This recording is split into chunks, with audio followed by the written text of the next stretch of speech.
You're still with us? Online, here, make some noise. What's a slang I should learn? Big up Wagwan. Big up on yourself. Yes. Did I do that well? Thank you. I don't know what that means.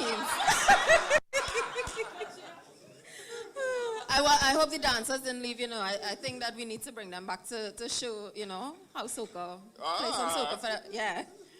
All right, so welcome to this panel. It's the Creative Economies segment, and I think that, the dancers really started things off very, very well.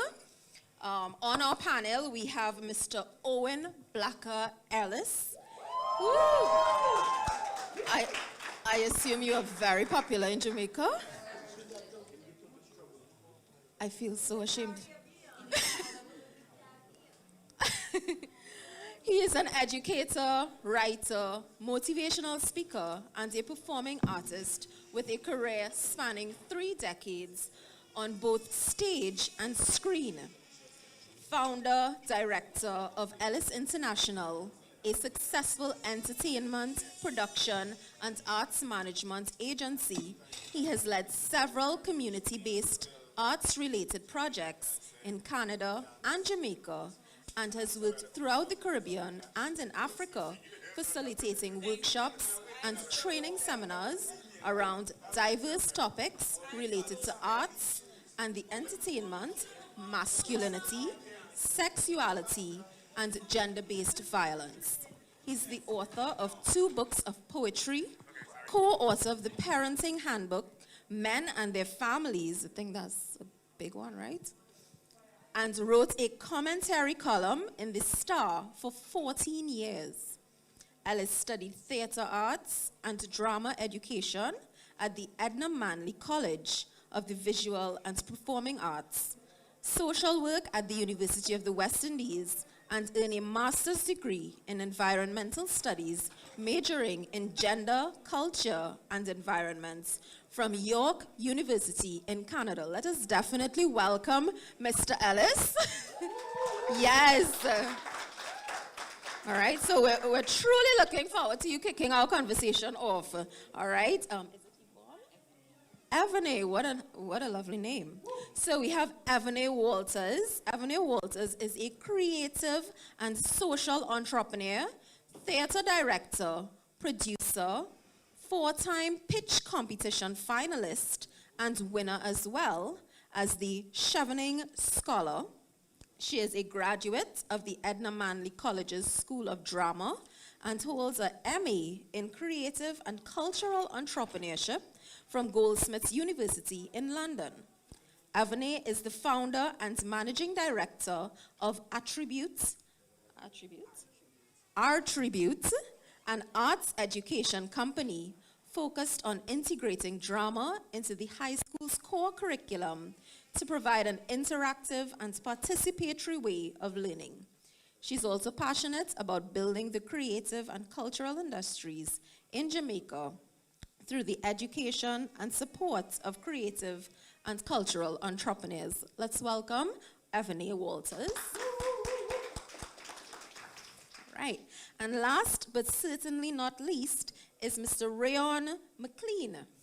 Rayon McLean's penchant for storytelling drew him to the world of theater, film, and advertising more than 15 years ago. Rayon, you're not looking that old, huh?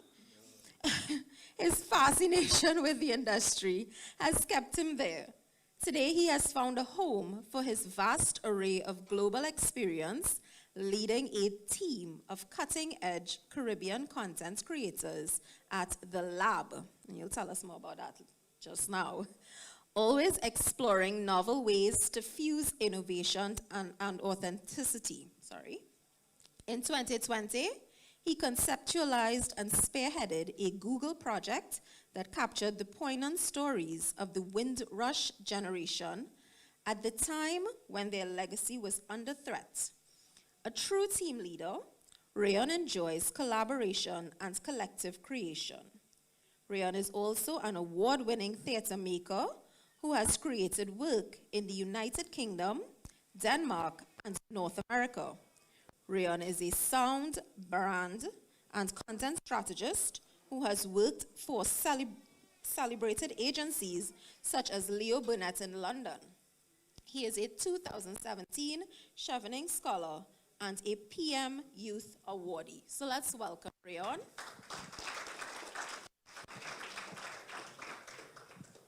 Right. So when we think, when we think about creative industries, we think about what we would have mentioned and heard, right? Theater, the arts, dance, music, well, dance that we just saw. Also the creative industries in terms of craft, etc. But I want to start off with Mr. Owen and ask him, tell us a little bit about the work since you're quite popular in multiple countries. So tell us a little bit about, yourself and some of the things that you've done so far. So I'm first on, microphone. Oh. Check. Nah, man, I lie. I've been around a bit, and so my substantive work is in education. That's where I feel most at home. And I don't feel at home right here, so now I can tell you, because I'm among bright young people. I'm neither bright nor young. But I've been involved in theater arts and community work for a couple of years. Perhaps my most visible work now, and I have to understand that I'm experiencing receding relevance. People might say, hey, you do your IT, brother? And I'm like, whoa, so I become IT and Fancy Cat, brother. So, but that's perhaps the most visible of my work with IT and Fancy Cat. The IT and Fancy Cat show has broken the record. The only local comedy on TV for 10 seasons. And that is something. And now that it's off TV, we can still keep on monetizing it by putting 3-minute bites on TikTok and so on. But that's what I've been doing. So he gave you a lot of tidbits there, monetizing from, you pulling out those little bits, from an entire segment and half a segment so that, you can capitalize on multiple streams of this one item, right? But in keeping with the theater theme and that aspect of the creative economy, I want to move on to Ebony a little bit, right? So Ebony, tell us about your, what are you doing in that space, being a social entrepreneur and, a theater director? Okay. When I think of myself, I would say I would divide myself or my interest in two ways. So one, I'm very much interested in arts education, looking at how we're merging drama, music, dance, etc., with core curriculum, not just behavioral change. Jamaica, since about the 80s or even before, we have been having that discussion about behavioral change. But the world has been having the discussion about the arts merged with core curriculum. And I think it's time for Jamaica to catch up with that, because then we're looking at different learning styles.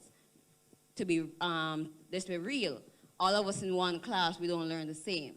So coming with that is something that's very much interesting to me, as well as just finishing my master's and having a business and going through the struggle of starting a business, losing money in the business, broke and balling in the business, doing all of those stuff and doing the master's, just returning. I'm very much interested in training entrepreneurs, especially creative entrepreneurs. And I'm going to also add a little tidbit. I also want to do a different method to it, because I think as a society, sometimes we don't understand how to train creative entrepreneurs.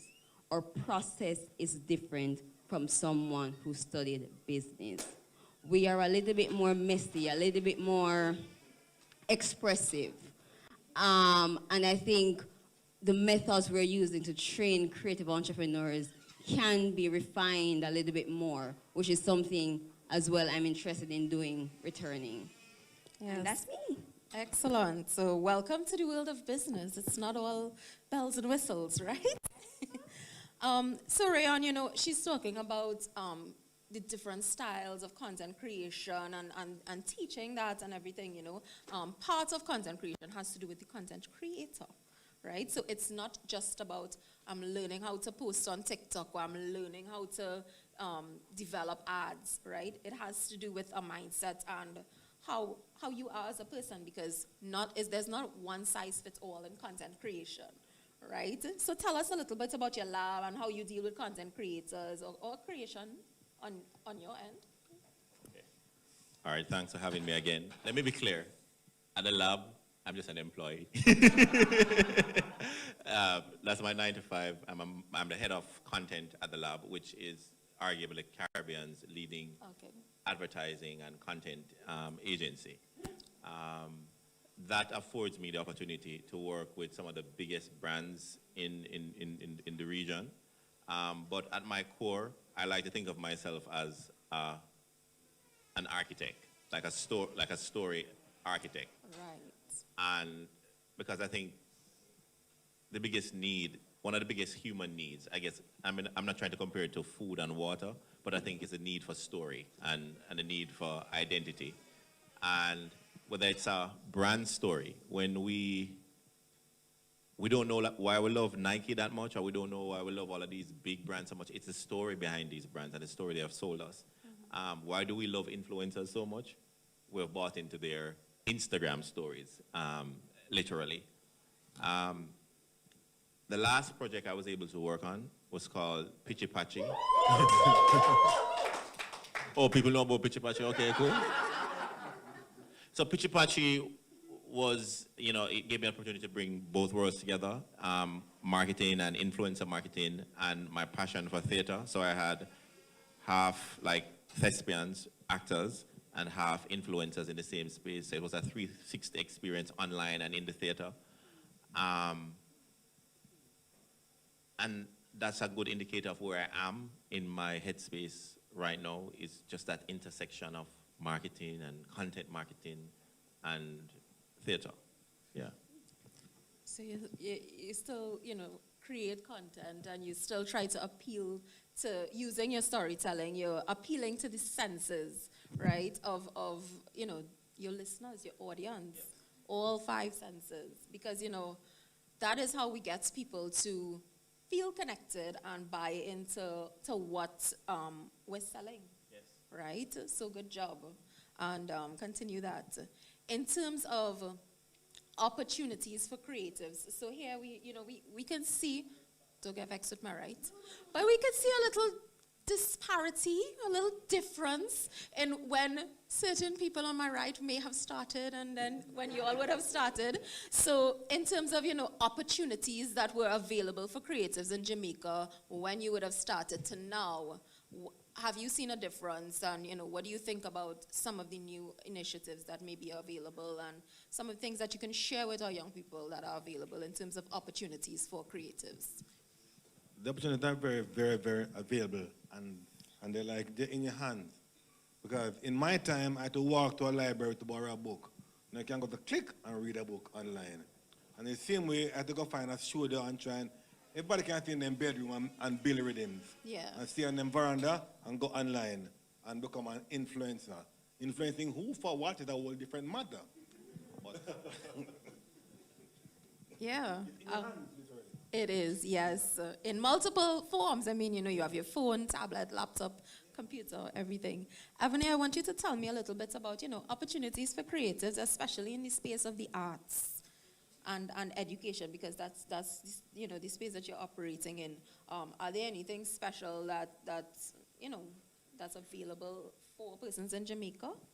I think there's a lot going on. I think because we have been having a discussion for a few years about creative industries, building the creative industries, how we're monetizing the creative industries.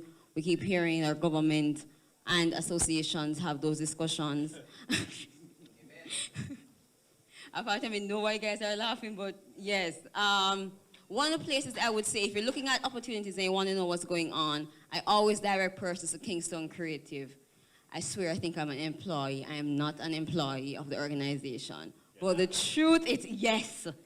If you want to know what's going on, where grants are, anything like that, that's a very good place to look.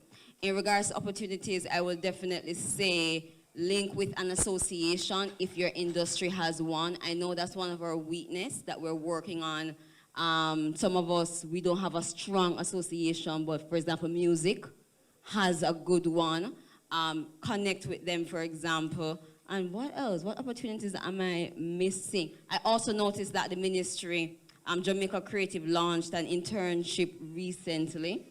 JBDC, Chase, JBDC is also very interested in assisting creatives in getting access ready in building your business model. And if you want to be doing training, well, definitely no, you're going to go to the Edna Manley, for example.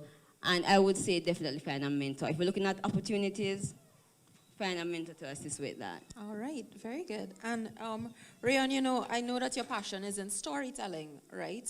Do you have any advice in terms of how, if someone wants to get into storytelling or that line, or they are storytellers, but maybe how to hone in that kind of creative talent that they may have? Any advice or guidance in terms of how do you get into it? Why? All right, so I'm going to touch a little bit on what both Ebony and I just about, I guess a black. I was just like, I heard Owen. What was the name I heard? I know, right? It's just like, yeah, just touch on that a little bit first. The idea of what's available and opportunities. I have often been guilty of, I'm going to be very frank, of saying there are not enough opportunities. The government needs to do more, we need greater access. But over the last couple of years, I've found that opportunities are created by you. As a creative, you can't approach life as a buffet. They said that the world is for your taking. No, it's not. Not all the time. It's not a buffet. You can't just go and take anything you want. Sometimes it's a potluck. And you have to bring something to it. So she spoke about Kingston Creative. Someone must have sat at home and go, okay, let's create Kingston Creative. You have to create, your platforms. And the same thing goes for storytelling. You as a creative is a brand. And you have to believe in that brand first. And a part of believing in the brand is knowing, what's your story? What are you selling? And I heard the lady from Grace GK Foundation spoke about when she was talking about proposal, and I was just laughing, and she's saying, okay, you need to put stats in it, and you need to have this if you want to talk about climate change so you can get the money. It's the same thing. As a creative, when you're positioning yourself, you need to know what your story. You might not have the stats, but what are your points? What are you bringing forward so people can invest in you? Yeah, very good point. So it is not a buffet. Remember that. You sometimes have to take that initiative on your own, and remember that, your brand, tell your story, connect with persons, right? Regardless of the product or the service area that you are in. Try to build in that element of storytelling within your business and your marketing strategy, your content strategy. So thank you for that. I know that Evony, would have started mentioning funding sources. Do you all think that you could think of any other funding sources that are available for creatives in Jamaica? Tourism Enhancement Fund, Chase Fund, but a lot of people need to stop thinking about where the funds are and find ways to bootstrap yourself. Yeah. Did Item Fancy show? We shot it, the pilot, and we caught people together and we launched the pilot with no idea where we're going to get the money from. Yeah. But when we launched the pilot, people say, hey, I'm like that. We were able to then get people come on board as sponsors. So I'm saying, don't wait and don't think about, think about where you can get funding. But think about how can I, with little or no funding, let my thing be seen by people who then like it and know an uncle or a cousin who can then bring some money to it. We talk about story, and we hear what's your story. The key thing for me in there is the your. Not what or a story, but your story. Because your story is what's going to sell you. Yeah, your story. And the pandemic has definitely created a lot of social media superstars, right? It has shown us that you do not need to have a large source of funding to get yourself out there. You know, you have to just try. So like you would have mentioned in terms of the storytelling, do it. No, Start doing it, yeah.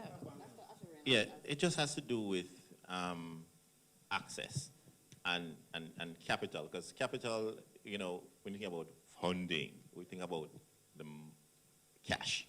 You know, sometimes and not really that you need. Because in my experience with the last project I did, coming out of the pandemic, nobody going to the theater. But I knew that because I work in marketing, I see the impact of the influencers. The influencers became the new thespians, the new actors with a new proscenium, which is the phone. And they have an active audience. I was able to tap into them in their social capital. Their social capital was stronger than any amount of money I could have received from any bank or any corporation. And I mean, they brought the people into the theater that eventually gave us the financial, capital. So think about other forms of capital. It's not always, you don't always need funding. Sometimes you just need a one man to say, I endorse this. And maybe if Owen Blacker Ellis say, I endorse Evane, then Evane will have more eyes on her, Exactly. That's what I want to go to. So I'm glad Ryan brought that up, the different forms of capital. The truth is this, especially as a creative, Jamaica is still trying to understand our value. Yeah. And that's one of our biggest barriers. One of the things I've realized that has helped me, and I'm still using it to develop, is not like I'm all the way where I want to be, but symbolic capital is also important. And symbolic capital is about how you're signaling, what you're signaling. So what I have done, I've attached myself to brands, spaces that everyone look at as success. So then when you see me connected to them and say, oh, Evane won a pitch competition at DIA Lab. Woo! Things are going Fiori. Oh, Evane win a Chevening scholarship. She got girl gone to London at the theater. Wow, if Chevening sees the value in theater, something must be going on here. And that's what I've been doing over the years and building myself. There's also the U.S. Embassy All program that I did as well. Went to one pitch competition there again. People go, girl, win the next one? Wow. And I had to keep doing those stuff and still. Because I do understand that to get in the big rooms where I want to get and get the big money, and I don't know, Grace, look at me as well.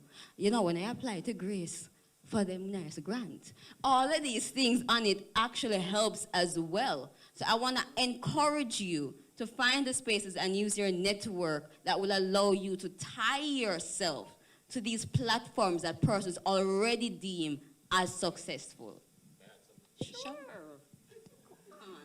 All right, so like when you're giving a baby like pills, tablet, whatever, sometimes you put it in like juice or something, you like hide it, and then just consume it. Sometimes, and for somebody like me who is very aggressive and very head-on, sometimes I want to give people everything directly, like take this, and this is art, and have it right now. But the more comfortable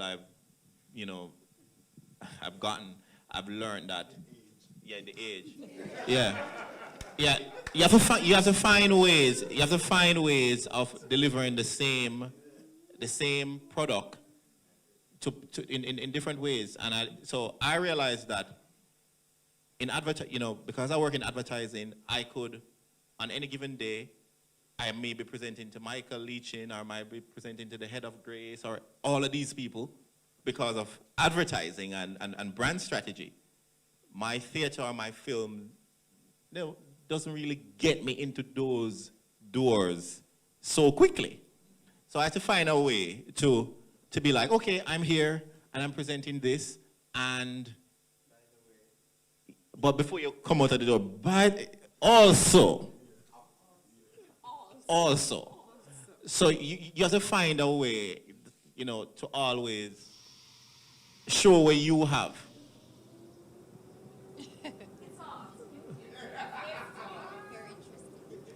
Black Eyes improvising. But to get what I say, I think the AC is agreeing. I think so too. It's the sound effects, remember? It's creative industries, sound effects. Yes. Right. So what we're hearing, you definitely need to collaborate, whether it's with influencers or persons that can help you get your name out there, but also align with your brand and your message and what you stand for. But in addition to that, you want to try, right? Because even though you may fail some of the pitches, but you have to continue, right? Because you have to believe in yourselves. I'm sure you had some rejection at some point. So, in terms of your position in the industry, since you would be definitely more seasoned, tell us a little bit about some of those experiences and how you decided to keep going. Rejection? One name, sir. Yeah. Where else I go? Well, my own personal trajectory has been exactly taking rejection. I went to high school at a time when I felt very unattractive and I knew I was obviously poor. And so I took an option. You either go and make them laugh at you and you are the joke, or they laugh with you and you're the joker. So I turned my ridiculous poverty into a joke. People thought I did it because I wanted to make them laugh. It's all I had. So if I handle rejection, you have to take every no as just maybe not the yes yet, rather than the no is done. But I haven't gotten the yes yet, rather than I got a no. Yeah, I haven't gotten the yes yet. Yeah, no, but and expect the yes eventually, and it comes eventually. So rejection, I'm let her go. So if you haven't taken anything away, take away the fact that you have not received the yes yet, right? And so I had the opportunity yesterday of visiting the Bob Marley Museum and, hearing that story, definitely rich in history and information. And you recognize that you don't have to come from a lot or much to really make it, right? It has to do a lot with who you are, right? So do you think you can add to something, add to that part of the conversation, not having a lot, but still really pursuing whatever the platform is or the pathway in terms of the creative industry, and what is your position in that? It's very similar to yours.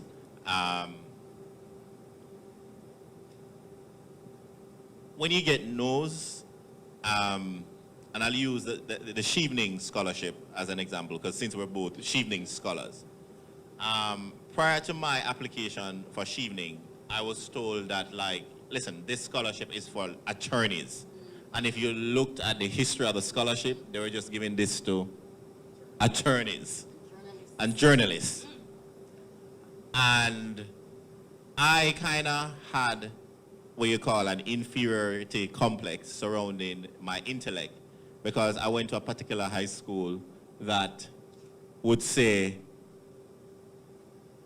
all the doctors in Clarendon went to Glenmuir, or all the attorneys in Clarendon went to Glenmuir. But nobody told you that, Jerome Hamilton, who runs Headline Entertainment, or Dwight Peters went to Glenmuir. So you never felt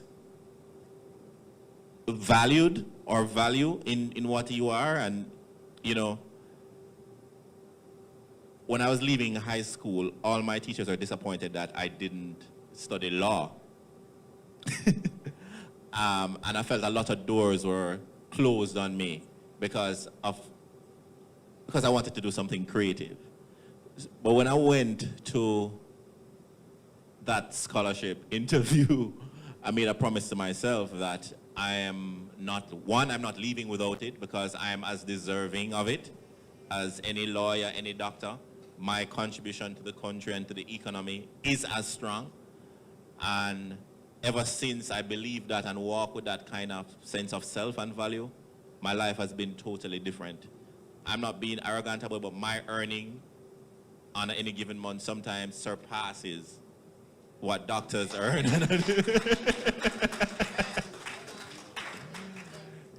Yeah, which is, it's how I've rebelled against all of that by doing well with success. And you kept going, in the path that you pursued your passion. Yeah. Right? So you didn't fall into the rubric or the box that they wanted to put you into. So we have our next scholar. So, right? Our lone lady on on the panel. But definitely tell us about your position in terms of the industry. And I mean, as a female, how has that been impacting or affecting you?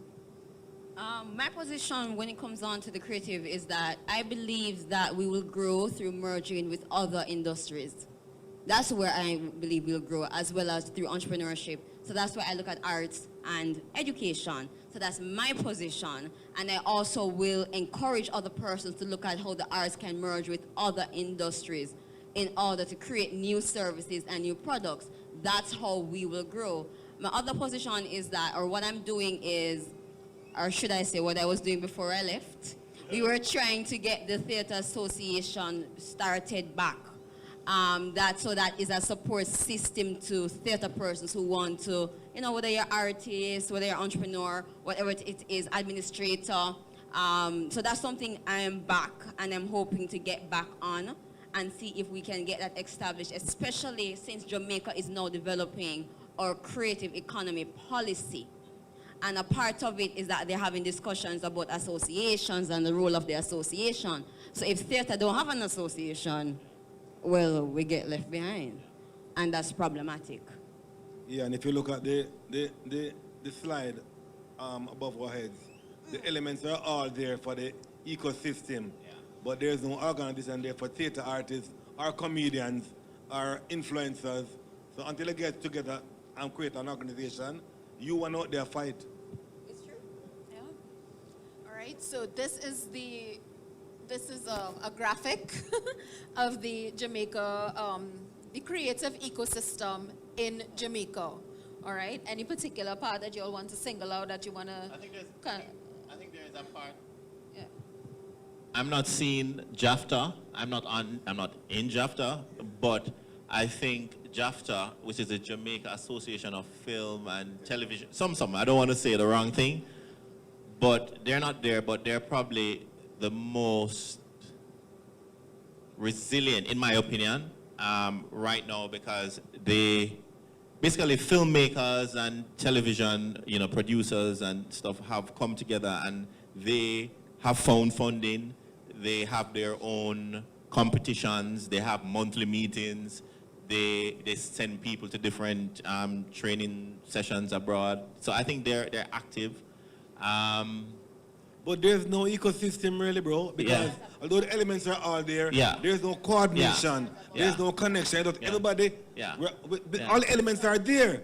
Yeah, it's there's no real ecosystem. You're right. It's not it's not quite. But this is what I think. I think it's like a body, and it have the blood now run through the veins properly. The body is there, but we don't have no vascular system. There's no brain. There's no. So there needs to be that one person to bring everything together cohesively and coordinate all of the players.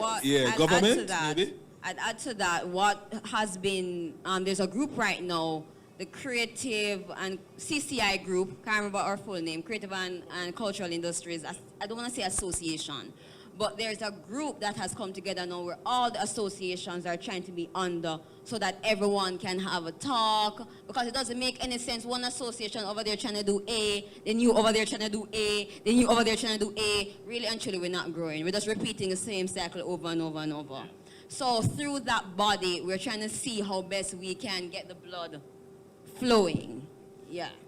So work together to move forward instead of compete against each other, and you get stuck, right? So since we're talking about the ecosystem and we're recognizing that there are gaps, right?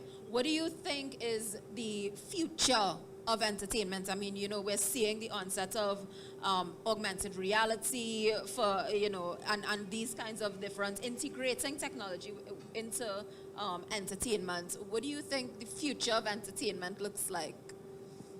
It looks like I'm not there. Oh my.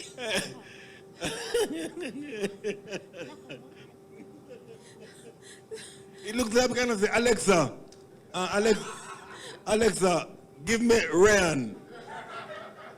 Alexa give me a rare imitation. Alexa, I want an ebony, and I get an ebony from source in the world. But that's where it's heading, you know. And the idea, like, I'm an old school kind of person, and at the risk of getting in trouble now, I think, for example, some of the emerging great stuff that is online can contribute towards kind of a normalizing mediocrity, because if things are easy and instant, we forget about the work it takes. Everyone studied theater at the Edinburgh College, and everyone knows the process that acting involves. That painter and a mustache and put on brr is not really that. It's a kind of almost a one-dimensional attempt at doing something that needs a much more deep and a deep process that we, if we're not careful, we're so into the instant that we'll forget the substance, and it's pure hype. Yeah. So, Ebony, I want to ask you to add to that, to contribute. You know, what do you think, from your point of view, is the future of entertainment? The future for me is creation of new services and products, because through that, then we have employees, we have money generating. So definitely the future for me is the entrepreneur. And not just that, but the education and training of the entrepreneur. And through that, that's where we need to be. One, also re-evaluating our business models that we've been having from the 90s and 80s and 70s, and still doing the same thing over and over and over and over again. And then we wonder why we're losing our audiences. Well, our audience has been seeing the same thing from the 80s.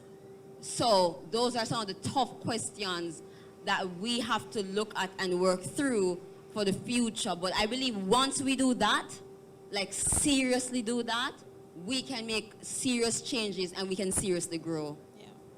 So my question for Rian is slightly different. Not necessarily the future of entertainment, but it is related, right? So part of storytelling, even content creation, all of the things, you have your intellectual property to protect, and that is often overlooked. Do you have any advice, guidance, or any comments with regards to intellectual property in the creative space? I think the first thing in understanding intellectual property is understanding your value and what you're contributing to say this is of value. Because if you don't think if it's of value, then you don't think it's something that's worth owning and something that you can make profit from. I think it's important that we secure what is rightfully ours, what's our brain power. I don't think Jamaica or the Caribbean on a whole, we have done intellectual property in a way that is substantive. We have a lot of work to do in that area. But in the future, I think it's something that we can't escape, or else we lose what's ours.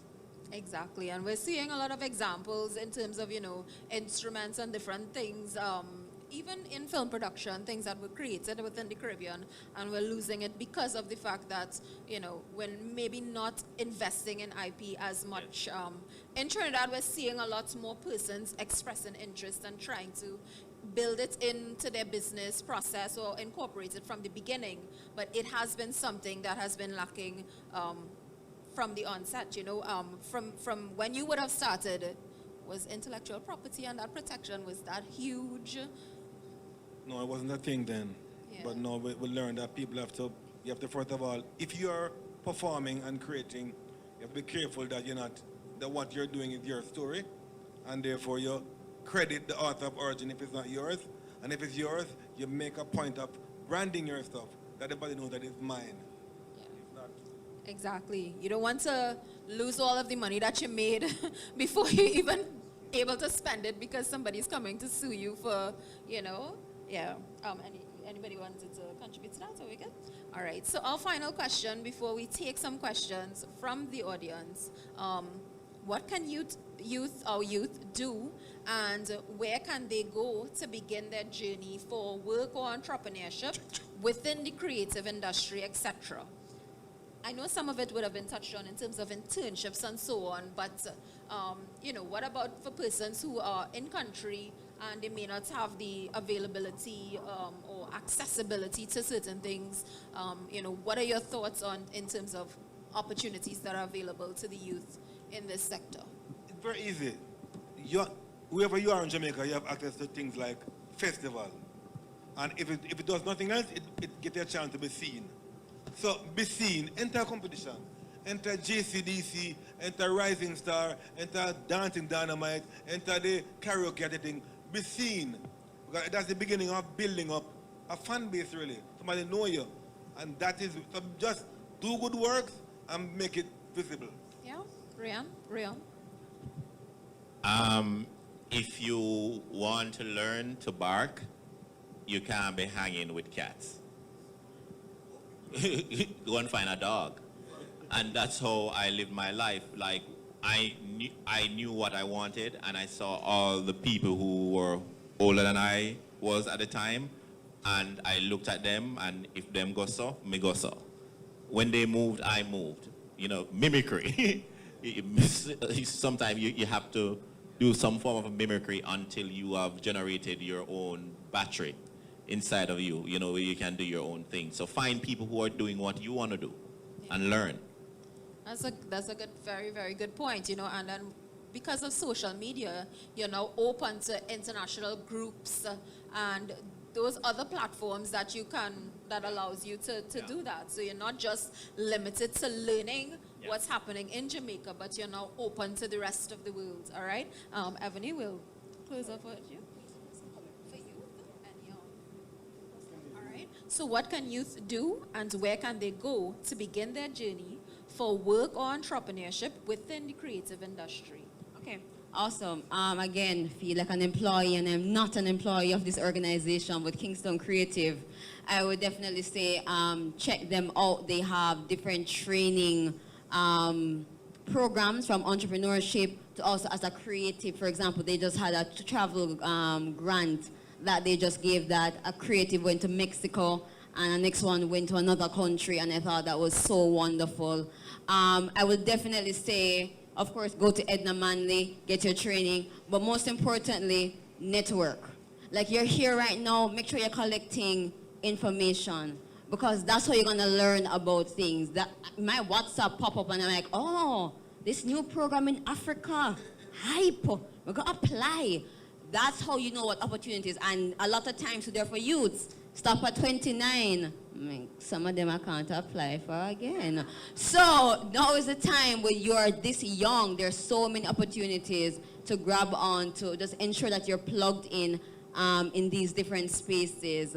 And also go on the embassy's pages. The embassies normally have programs or grants, and now that creative discussions are happening and entrepreneurial discussions are happening, the U.S. Embassy has stuff.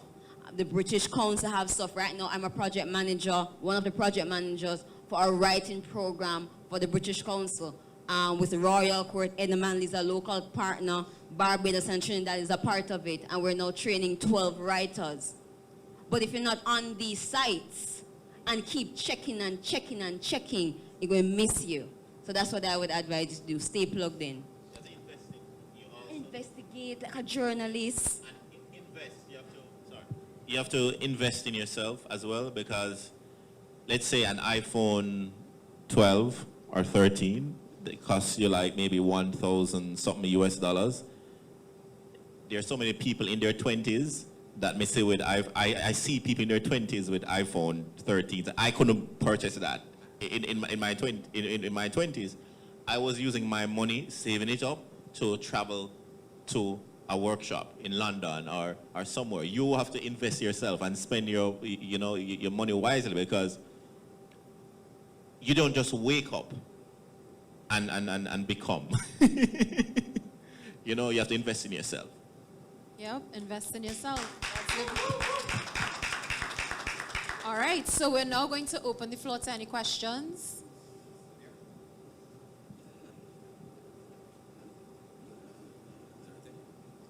All right, hear me, everyone? All right, a pleasant evening, everyone. Evening to the panelists. I must say thank you very much, Ivane. Love you. Ryan, when you released Pitcher Patchy, I think one thing I said as a marketer was, how new it was, how refreshing it was leaving that era of the pandemic, and we fell in love with the TikToks and stuff, but then after that it became a bit monotonous, and I just like the way how you kind of merge theater and the social media influencers and having that place for Jamaicans to experience. So that was a really good piece of work. You guys, if you haven't seen it, you need to bring it back so that we all can watch it. Yes, so I want to do two things here because I see myself in all of you guys up there, because I sympathize and empathize with some of these stories. But one of the main things I really want to ask you guys, we find that being creative in Jamaica, it's almost a bit traditional. And as we looked at the diagram that was up there, it was a set of companies who you always say, but as you rightly say, it's not like a functioning body. I have experienced this myself being a musician, where I had to start my own studio. I took on some people, write songs for them, create albums for them, and help them to publish it until I started my own thing called Acoustic Exchange. Guys, if you want to link me up later, you can link me up. All right, cool. Plug myself there. But I also just want to ask you, how much more do you think we can diversify and create appreciation for different art forms in Jamaica, whether it be anime creation, digital creation, music, entrepreneurship, whether it be the entrepreneurial side of creativity, or just teaching one, everybody helping each other type of thing. Ebony? I thought it was Rayon. I was going to throw it on Rayon. Between the both of you. Wow. Okay, so question is, in a nutshell, how can we increase appreciation for the creative? And when you say that, in what context though? Are you saying entertainment value, social value, money-wise? I think on all facets. Of it? Mm-hmm. Wow, that's a difficult question. And it's difficult because, like I said, we're still, as a country, trying to appreciate it. I think, yes, I have the answer. One of the things we lack when I was doing my research at Goldsmith is quantitative research. In our industry, we like to talk and say, oh, I had 50 students in my class and I realized that Rayon, through my method, did so amazing and he passed his CXC. But we don't have records that we say, I have 100 students and 99 passed. I think one of the things that's lacking for appreciation is for persons to understand the impact in numbers. I'm not saying it's only one way to show appreciation, but that was one way I came across that so persons can understand what their impact is. Appreciation as well, is in high quality products. Sometimes we do not produce high quality product. We are do a thing. Oh, you mean, man, I dance from a long time. We are dance on the streets and the dirt. You talk, but you tell me, I know what I do. And then I'm like, So we also have to take our own craft serious. And that is how we will produce appreciation through high quality services and products. Rayon, anything to add? All right, this is how I see it. It's simple. The first thing is just education. We have to break it down real simple, because if you're in any high school or primary school and you say, okay, we're having career day, everybody will come as a soldier, a nurse, and everybody comes as something traditional. But if you're supposed to sit down with a group of even 8-year-olds and say, guess what? What you're wearing now in this room was created by a creative. What do you watch when you go home? What are you, the food, the packaging of the macaroni and cheese, the design by a graphic artist, the people in the commercials, the Netflix that you're going to watch and chill, those are all members of the creative industry. We have to be able to educate youngsters in that way, where they can see value in what we do. And as Evan said, we have the culture of like, yo, may I do a thing? Let me tell you, I have some friends who used to just call me, yo, Rayon, my work, I do one project and my company and they want something. You can do this to me for free. my friends used to call me all the time to do things for free. And that said a lot about how they saw what I did. And it's not until I started to shift how I present myself and be like, guys, if you want me write a script for you, you have to pay me. Yeah. Good one, good one. All right, so just one last thing. I would want Blacker to answer this. So we speak about encouraging the kids from their younger to start appreciation from their younger. You find that being a participant of Even Rising Star, myself, when you finish that top of where you think you can go, because you go to JCDC, you go to Altogether Sings, you go to Rising Stars, it's very hard after that. And I think it takes a lot of mustering of self. But if you're not one that is intrinsically motivated, what do you think the government can regulate, or private places that help creatives to kind of smooth out that process, that transition process? Well, I can't talk for the government, and I wouldn't even want to. But I think what we have to also look at is beyond those obvious, the boss and the authorities, is to look at other people like us and what they're doing and learn from them. We in Jamaica, when we look to overseas, we look to what we call big foreign. You know, but there's Antigua, Barbuda, Barbados, Curacao, Guyana, Bahamas. There's a place called the Caribbean we very often forget about. Trinidad and Tobago. But we can learn from, we have similar experiences, and perhaps they're doing something there that we are not doing here that we can learn from. So, and that we can draw from. So I think before we think about how the government can help us, let's look at how our brothers are being helped or helping themselves in Grenada, St. Vincent, St. Lucia. I have been to every inch of the Caribbean except Cuba and Haiti. Before I think about Miami and London. And there are markets there, and there's money there, and you are valued there. You know, comedy in Jamaica is 100 people in a ballroom. My first show in Trinidad was in the stadium. It's like some fest. People all over for a comedy show. I'm like, wow, comedy is that thing there. In Jamaica, that small little room, dark room. So we can learn from our Caribbean neighbors and see what's happening there. Yeah, so definitely we can't operate in silos. We have to work together, especially But considering... Carnival. Of course. Yes, do we have any more questions or comments? Yes?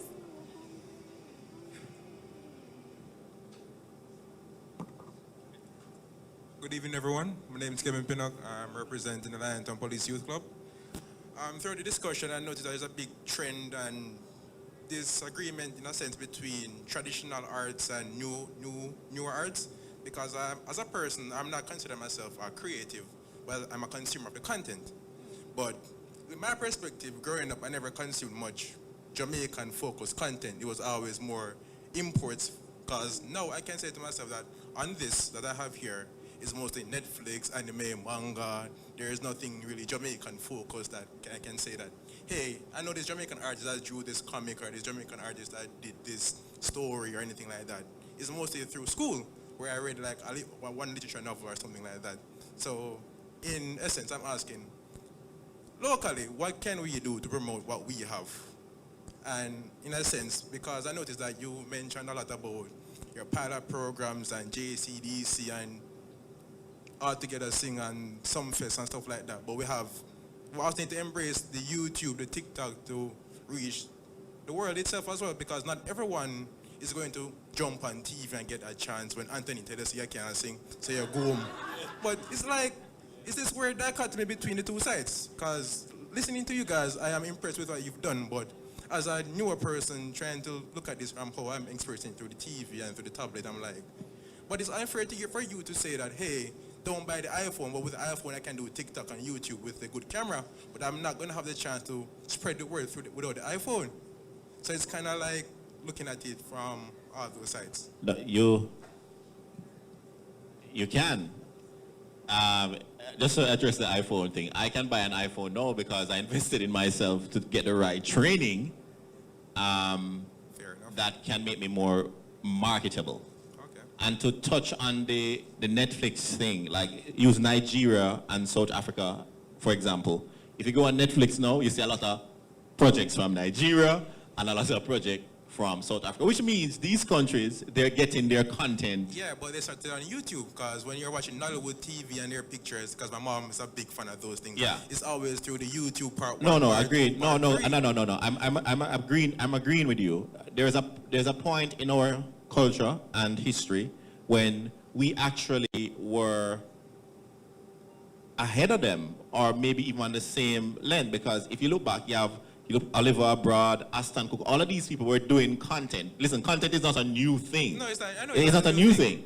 Like, we have been creating content, but somewhere along the way, we have lost the agility and eagerness to push our things forward. Like, Netflix not just going to Nigeria and be like, hey, Nigeria, we love you more than the Caribbean. Give us some stories. No. Nigeria was more prepared than us. You know, they were more consistent in terms of the stories they're telling and shooting. In Jamaica, sometimes our eye is set on the big prize. You know, that the Usain Bolt kind of winning. But sometimes the small steps that we need to take, we oftentimes don't take them. And I'm not killing you about the iPhone. No, I know. If you have the iPhone, you can use it and shoot the stories. Who to tell? Netflix might like it. They might like it. I got to work with Google because I shot something on my phone. Huh? Yeah, yes. Bro, you just have to keep creating, to be honest. You have to keep creating. So I want to ask Blacker if you could just contribute to that, because he asks, how do you get Jamaica's content out there? Because he consumes a lot of, non-Jamaican content, right? Being a more seasoned person in the industry, how come you didn't But try I know right Netflix now, if you as well? contact TVJ and ask for Judy Alberga, TVJ and TVM are fighting now for local content. They're begging for local content. Trust me. They're begging for local content. What I will add to that, one of the issues that will come in play in regards to creating local content is resources. Because you're asking, why am I not seeing enough local content? I would suggest for persons who want to do local content, maybe persons need to collab. So maybe you have the equipment, you have the talent, you have the business mind, you can make the costume, but the truth is alone, I can't do it. I alone can't create the content because I don't have everything. So maybe that's what we need to do, more of collaborating, so that we can have more local content. We'd love to compete. Let me give you a real example.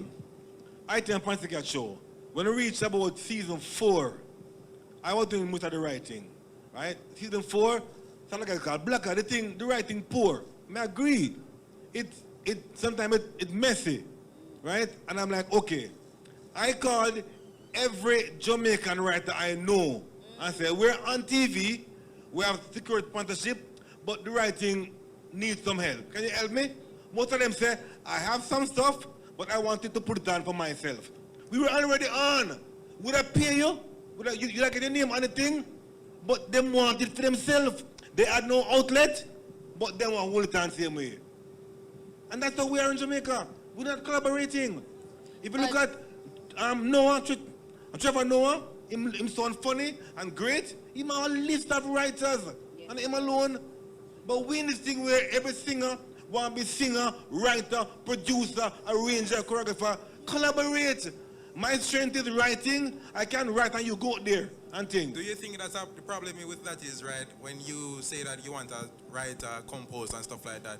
Because those persons' rights aren't protected, they don't feel their need to actually contribute.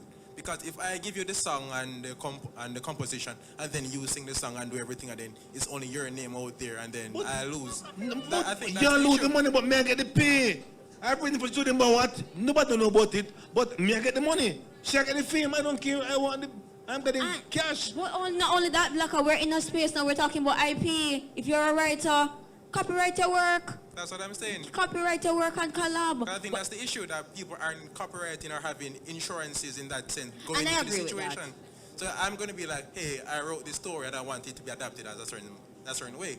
But I won't be able to do that without having assurances that, hey, it's secured and stuff like that. So it's kind of But they're different. Just the last thing I said, there are different models for things, because Blacker could write a film and Netflix go, guess what? We are paying you to write it, and you have nothing to get from it after this.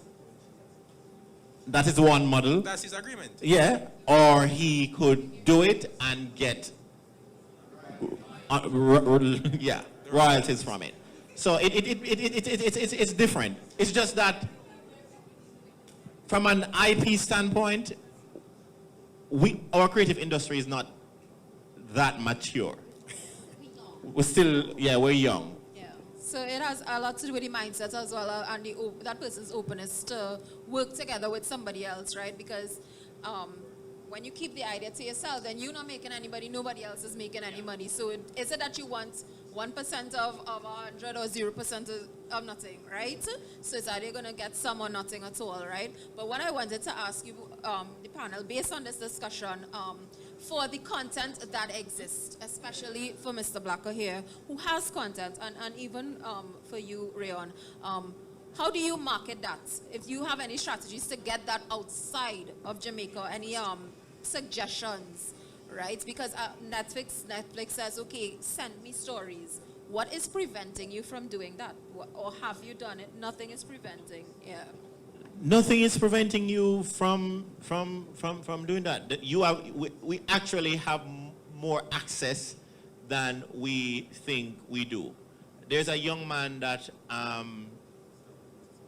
I met in Clarendon when I was doing a summer camp 3 years ago. He decided that he wants to be an actor. He went to school in London. He's now in this big Disney project. And on any given day, because I manage him, I could be in a room talking to somebody from Disney or ABC. Access looks totally different now. Like, you can get your work out there. I think sometimes we're not brave enough, sometimes we're lazy, and sometimes we're just too complacent. And let me add one more too, and to add to that, sometimes we're broken when it comes down to rejection, because we spoke earlier about how we deal with rejection, and truth is sometimes when you get the no 2 times and you see a third opportunity, part of you is like, I can't take no again, I can't take no again. Come on. And that's why we have to keep pushing and pushing and trying to get that one yes. Concrete example, go through the embassies. We currently have an ambassador in Japan, right? And Shauna K. Beckford, who has jurisdiction over in Japan, Korea, Australia, and so on. Go through her. She's on Facebook, DM her, and find ways to get your stuff out there. All right, so, we're seeing that it's possibly fair that it's keeping back Jamaican content from actually being an option like anime or like a Netflix. So we want to encourage the young people. You are the ones that can make the change today. All right? So if we have no more comments from the... Oh, yes, I see a young man has a question. Yes, and thanks for recognizing that I am indeed a young man. Go away, Everly. So I have 3 quick questions for the panelists. 3, yeah man, 1. Just for Owen, the universities, the colleges, the schools, what role are they playing in kind of helping this ecosystem that's being built and just other creatives who are coming up? Ebony, for you, women in this space, how are they finding it? How are you finding it even? And for Rayon, a very simple one, when is Pitchy Patchy coming back? Done. All right, so we will start with... Anybody know the name Romaine Virgo? Yes. All together sing, Edna Manley College. When Buju Banton had his big show after years in prison, the first person we saw on the stage, at the top, at the platform, rolling the drum, Edna Manley College. I don't talk. Wow, that was quick. And my question was what? Women. As a female in the space, how do I feel? I I've always found that question interesting because I always honestly don't know how to answer it. I feel that persons think I'm gonna say I find it hard, maybe because I'm aggressive, that I don't find it as hard as it may be for other women. I think though that there are opportunities, for example, the U.S. Embassy, our program supports women. 30 women are chosen, 30 female women entrepreneurs are chosen. And I've looked at different spaces like that. I do realize that theater is heavily male dominated, but maybe because of how my thinking is, that never fazed me. Girl, I step out, and girl, I step out at I'm proud. Pitchy Patchy is coming back. No, this is actually important. You know, it was a success, but we're taking the time now to really look at how we can improve the product and bring it back. Yeah. Yes. We're actually going to go on tour, actually. Yes. So. If you're looking at employees to add to the... Yeah. Sure. I want to say one last thing. Sure. There's a competition that's going to happen in February. It's called What's Your Story Jamaica.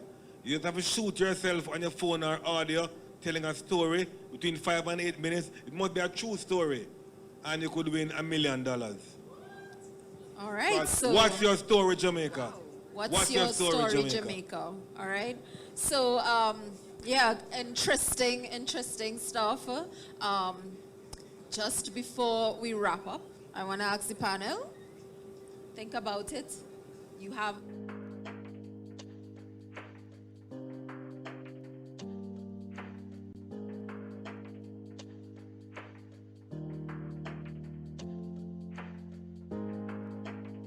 can give them. Yeah. Age before beauty. Don't underestimate the value of education and connection. Even if you're unattached, out of school, don't underestimate the value of those competitions. I keep on calling them festival. Enter the competitions. Even enter and get rejection. But, I mean, because people have been told they can't sing, and them still sing. So don't underestimate the value of just being in a space where you get the option to learn something more and to get exposure. Don't There's underestimate the value of education. For me, own your craft, network. Own your craft and network, I would say, and believe in yourself. Believe in yourself, yes. And Rayon? Mine is simple. Start something. Start something. Just start something. All right. So I want to ask the audience, any creatives in the room? Yeah? Yeah, but you know, what is, all right, so we have what is your space that you're in? Poetry, nice. Videography? Oh, sculpture, nice. Art. In the back? Music, nice. Yeah? I know you have another creative here. What? Photography, nice. We have in the side? Book design. Oh, so you're an illustrator? Graphics. Okay. Yeah. Graphics. Yeah. Voice acting. Okay. Anybody else? All right, so we're just seeing that by that simple activity, that simple exercise, how many collaborations that we could have. Oh, what is this young man in front? And we have a dancer. A professional dancer in the front, all right? So you're seeing that, you know, just by talking and expressing yourselves that we could collaborate with each other, yeah? And that could come at a lower cost, and when you make all the big profits, then you can share. And buy an iPhone to shoot better videos.